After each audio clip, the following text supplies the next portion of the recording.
The moveset is satisfying with the variety of its attacks, and on its own, it would make the fight fantastic, but no better than other fights like the Fume Knight or Alana.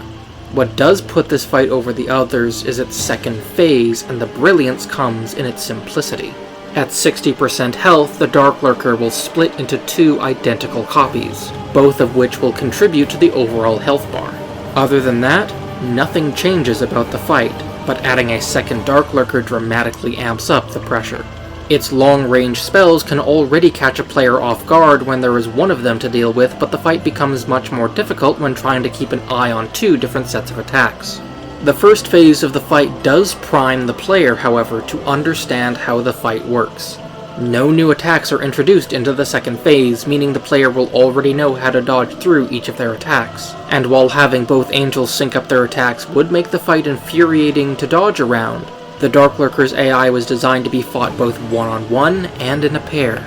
The 2 Darklurkers will alternate with each other between one casting spells at long range and the other aggressively staying within melee to attack with its magic sword. The 2 may sync up to both be in melee or range when they transition between each other, but with this one distinction, it prevents their attacks from overlapping too often. This issue can be seen in other bosses such as the Valiant Gargoyles in Elden Ring.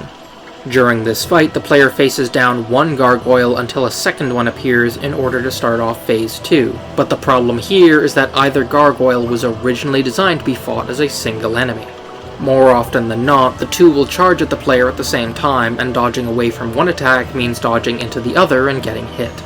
It makes the fight feel much more frustrating to play against, as the windows of opportunity to dodge are exceedingly small.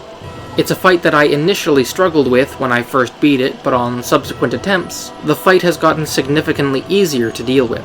It's a fight that I could continue talking about for pages and pages of the script, but we will instead be moving on with its death.